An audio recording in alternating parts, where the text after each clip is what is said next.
y'all, it's Rosie here, and while I'm in the reaction mood, I thought, why not check out Glitter and Lasers Adventures? I think that's Glitter and Lasers' new channel, and the thing that caught my eye was this: how I travel stress-free as a plus-size woman, my secrets revealed. Now, if I just saw this, I'm thinking, this is interesting, maybe I'll watch it.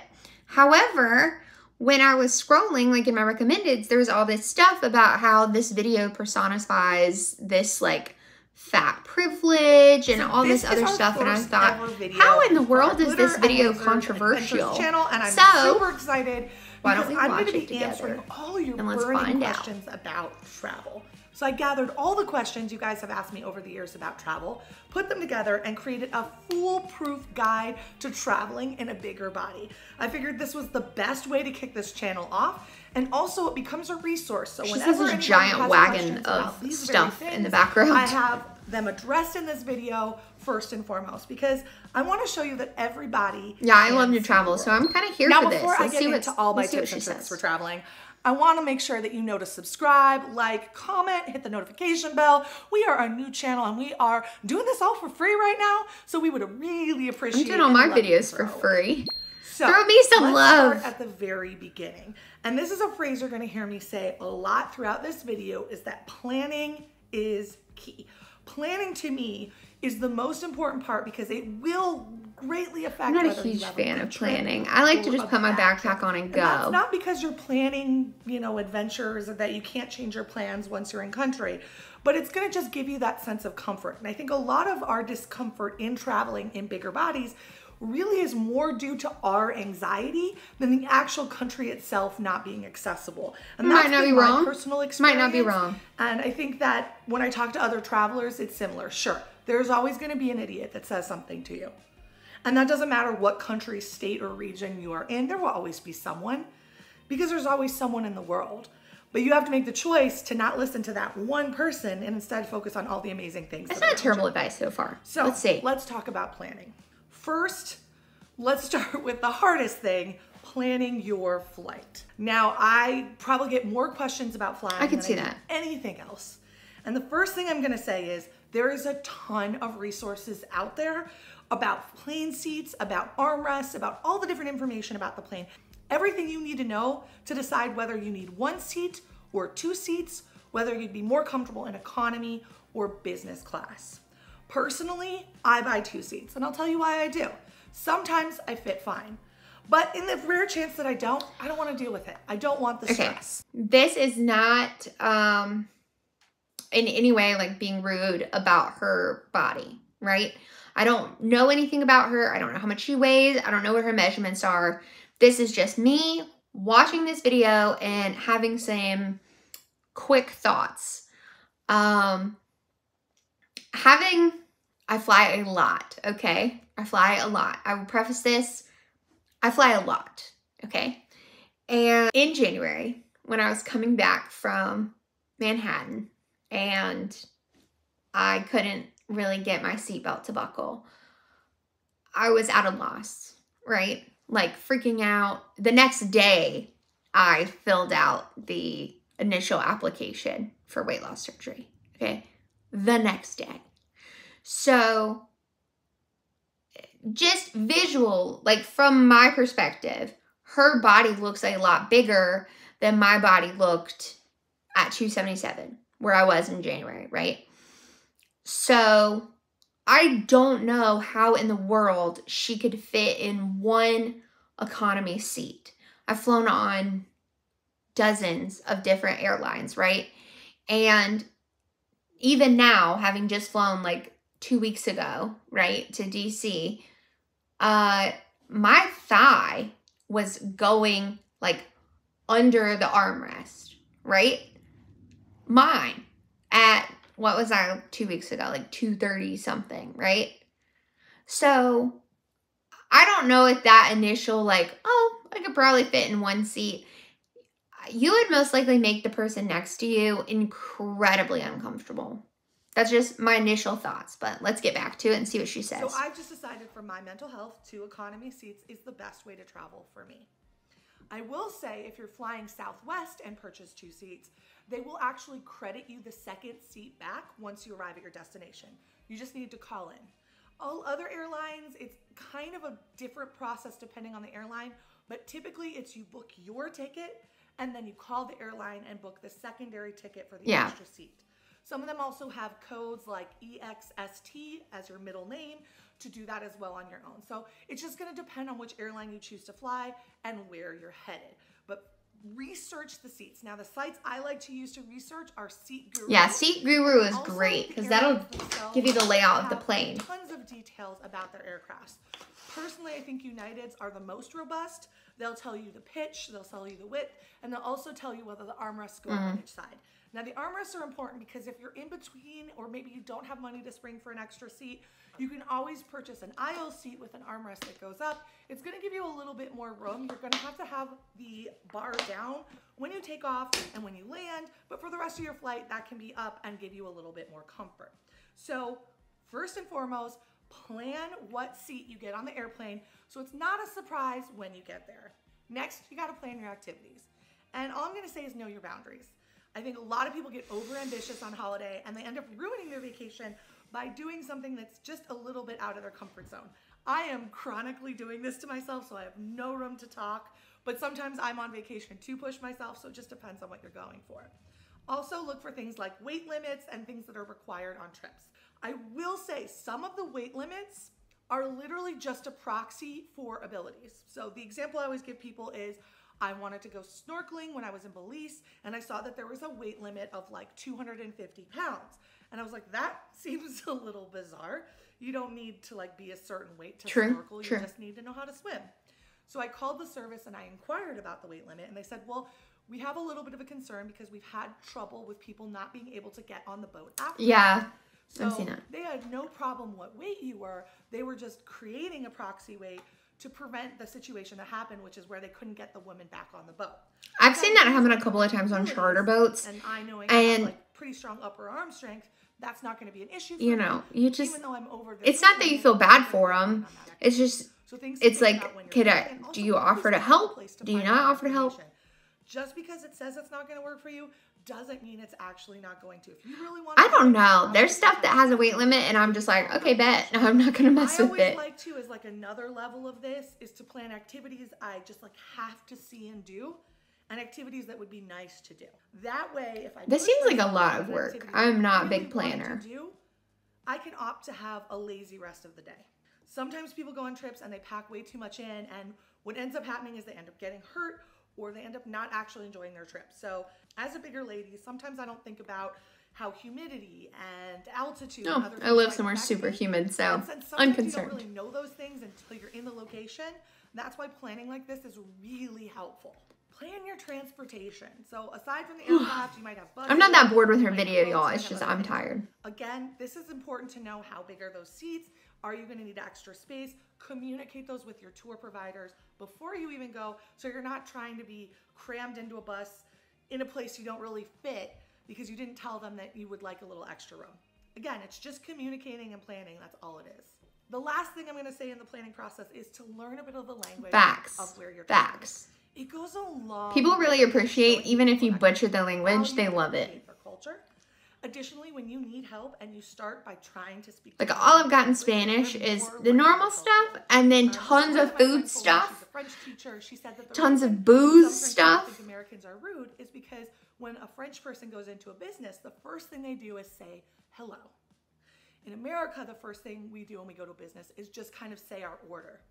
So right off the bat, not knowing that cultural difference, you've already put yourself in the position of being viewed as rude because you're not aware of the culture and the language of the country that you're visiting. Now, let's talk about packing. Packing is critical when you're plus size because you don't have the option of rebuying in country most of the times. Yes, there are always plus stores. I found plus size stores in Thailand and India, all over, but a lot of times you have to have those items shipped to you, or they may not have a ton of stock available. So I like to think about what are my essentials. And for me, the things I found I can never get in another country are underwear, swimsuits, and pants. So I make sure that I pack extra of those items because I know I can never put them in country. I will say you can always find an oversized t-shirt. It doesn't matter where you are in the world. There will always be an oversized t-shirt for you. I literally have gotten a t-shirt in almost every country I've been to without a problem. The other thing to think about panicking too is putting most of those items that you know are critical that you can't replace in your carry-on. You can buy more skincare, you can buy more makeup. I don't believe in checking bags. So I only carry a backpack, except for these last trip, like back from Tijuana and stuff. I had a little rolling carry-on. That's because I physically couldn't lift a backpack. Are those items that are essential to you? One item that's essential to me that I actually carry in my backpack, I don't know why this was controversial. At all times is chafing stick. We've talked about this before in terms of like swimming, keeping the chafe from in between your legs. But just in traveling, it can be a godsend. I like Body Glide. Flights, I like to put it in just because sometimes your thighs are sandwiched together and it gets a little hot and, you know, it just gets friction, right? Between these hot thighs. So I love her energy though, y'all. That chafe stick on protects you and makes sure that you don't ruin your vacation by taking a long flight. So just be prepared and always have chafe stick. So last item I'm going to talk about in relation to packing is shoes. So I have a rule, unless I'm shooting a lookbook somewhere, I only bring shoes that I can walk a mile in. And that's because you can't take a bunch of shoes, or you really shouldn't take a bunch of shoes. That's true. Traveling. They just take up so much space in a suitcase. So I like to stick to my Tevas, my Hokas, and my Vionics. Those are shoes that I know will support my feet no matter how far I walk. I don't care what anyone says about Vionics. They're a grandma shoe. So I try to stick to the shoes that I know are going to support me best and leave the more fashion-forward items for events and stuff at home. Oftentimes I do throw one fun pair in there if we have a night out or something like that. But I would wear black Tevas, and most of the time, even if you go out to dinner or something, they're fine. Getting on a plane and flying somewhere. And this is the point where most people have the most anxiety. This is where I've had the most questions. So the first thing I heard from a lot of you is like, what do I do when I'm walking down the aisles? Am I going to be too big for the aisles? What's it going to be like? Here's my pro tip.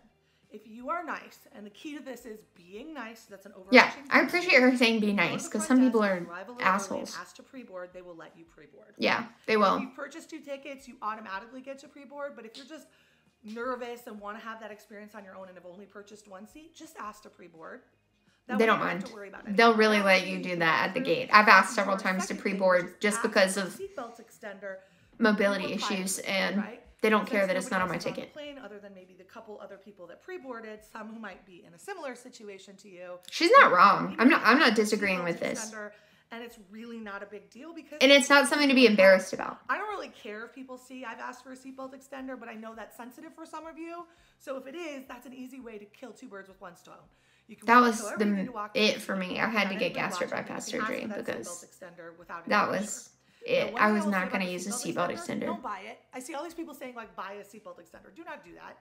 Every plane seatbelt is different. She's right. And your extender probably will only work once. Literally, I've been on planes about 5 or 6 times this year, and every single one had a different buckle. So it's just not worth your money. It's better for you to get more comfortable asking for a seatbelt extender. They're very readily available at this point than it is for you to buy one. There's 3 other things that I have not heard anyone talk about that have affected me personally on flights, so I'm going to talk about them. Interesting. The first is if you buy 2 seats, especially when they're smaller, more regional flights, sometimes the buckle on the seat has a sharp edge. I've literally ripped my pants. Actually, I ripped them on my way to Orlando from these little sharp points. On the what? So I always bring a sweatshirt or something that I can throw over that point so I don't cut my pants and so it doesn't like jab me the entire flight. Now this is more just on the regional flights, but it is really irritating. I have no idea what she's talking about. It can kind of be a mood killer. The second thing is bathrooms. Now I know a lot of people just hold it, but when you're on a very long flight, that's not really an option. So for long haul flights, most of them, and I say most because it's technically all of them should have it, but we all know people break the rules. Most long haul flights will have a handicap bathroom. These bathrooms are much larger, considerably larger than the smaller bathrooms you might be familiar with on regional flights. It's better to go up towards the business premium economy bathroom because they're normally bigger on the big flights. I think I could have slept in the bathroom on the Qantas first class. It had like a couch in it.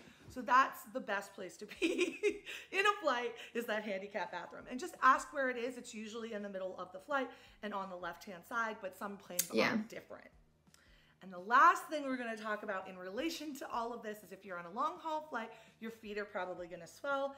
I would recommend getting some compression socks. I really like it's a good idea. Bigger. If you have plantar fasciitis like I do, I still don't understand why this is controversial. This is just her experience, and she's given tips to people that maybe never fly. You don't want to or travel or scared to travel. Being swollen. It's not fun. So the easiest thing to do is be proactive. Compression socks are my number one. When you're in flight. Regardless. Now we're at our destination and we get somewhere and we're uncomfortable, right? Either the chair isn't right, or maybe the tour guide's walking too fast, or you just feel out of sorts. Advocate for yourself. And I know that's scary, by the way. This might be where people get issues. I just said that off the cuff, like advocate for yourself. But you have to. You have to advocate for yourself. In a video that you guys are going to see shortly where we did like an AI-inspired trip, I went to a restaurant and they brought out the devil plastic chair. And if you're a plus-size person, you know about the saga that is the white plastic chair. And I literally just turned to the lady running the restaurant. I said, ma'am, I am so excited to eat here, but I don't want my memory of this restaurant to be me breaking this chair. Is there any way I could have one of the chairs from the inside brought outside? And she was like, sure, no problem. She thought it was hilarious, kind of laughed too, because the reality is, it's like those fears that you have, people in that country also have those fears, same fears as you. It's not like you as a plus size person have traveled somewhere else and no one else feels the same way you do.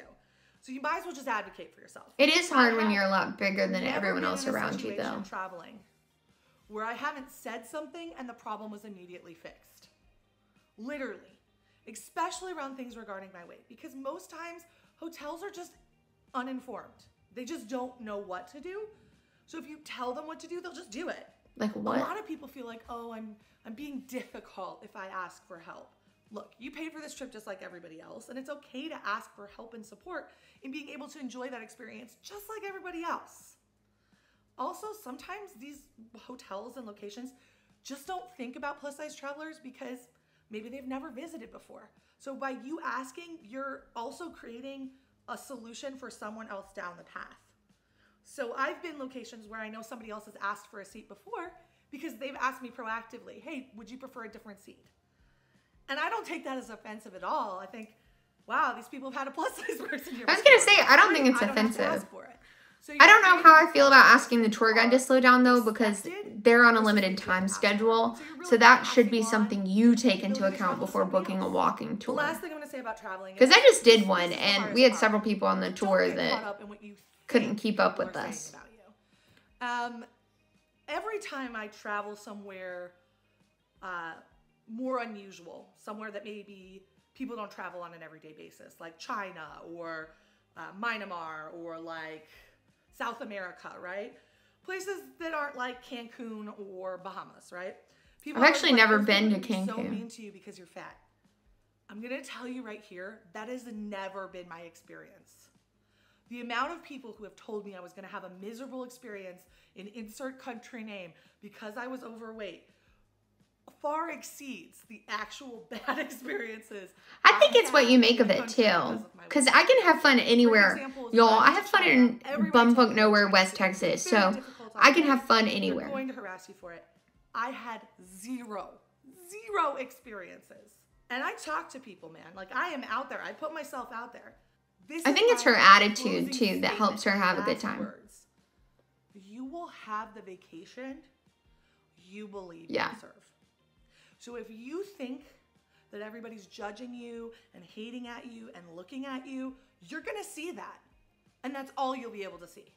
But if you're going somewhere and you're thinking about connecting with the culture and getting to know people and seeing great things, that's she seems really tall too. I know this is a side note, but like, I agree with her. Your attitude has a big impact. Something, as we covered, someone will always say something, but it doesn't matter.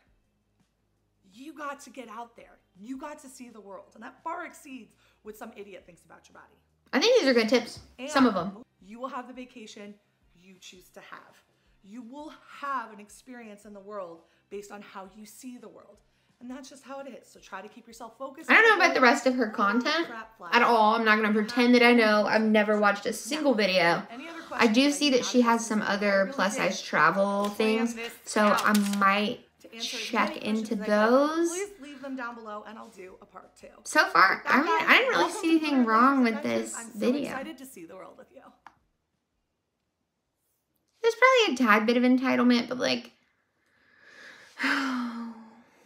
who of these people don't have that? You know what I mean?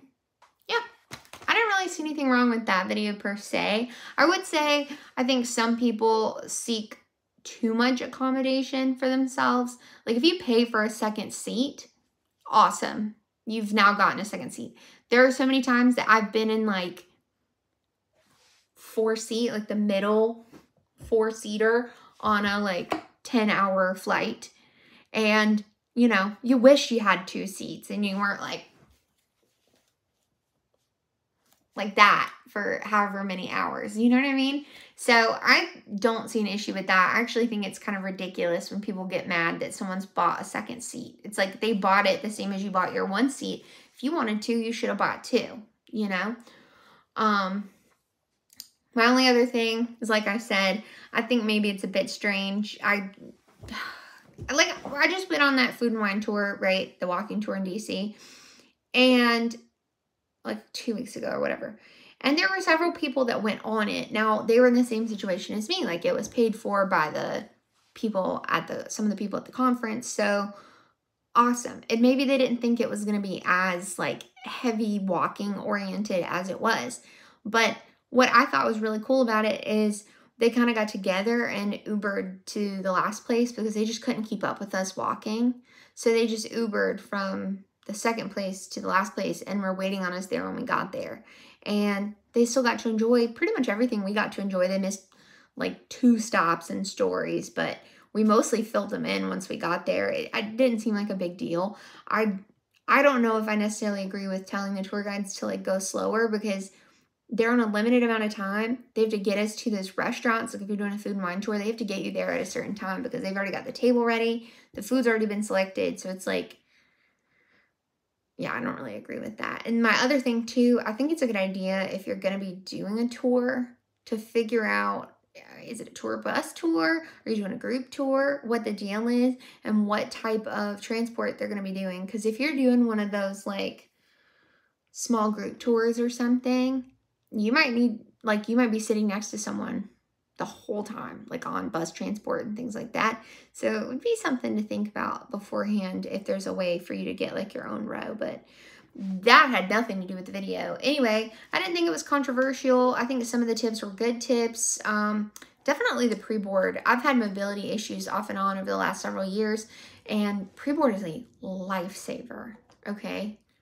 And they don't care. You can ask at the gate. You can ask when you get your ticket. Like right when you get there to check in. If you don't want to ask at the gate because you're scared they're going to say no, ask right there when you get your ticket. When you walk in. Even if you already have it on your phone, go up to the desk and say, hey, is there any way I can get pre-board? Like I'm not confident that I'll have enough time to get to my seat if I'm boarding normally. That's something I've said it a million times. No one has a single issue. No one looks at you funny when it's time to pre-board. Nobody cares. And she is right about that. You will have the trip that you want to have. And I was probably somewhere around 250-ish. And I walked across Spain. I did train, plane, automobile, whatever. And traveled around Europe. And I didn't plan any of that secondary part except for meeting up with Tom. And I was fine. But 250-ish is a bit different than 350-ish, or you know what I mean? So she's definitely right that some plus size people are going to have issues, and it would be better to plan ahead versus being caught unaware or in a really weird situation. But yeah, all in all, not bad. Maybe the controversial one is her other video that came out last week, Plus Size Travel Hacks Revealed. So maybe I'll talk about that tomorrow, but as it stands, I am going to get my dogs and call it a night. All right, bye guys. I'll see y'all tomorrow.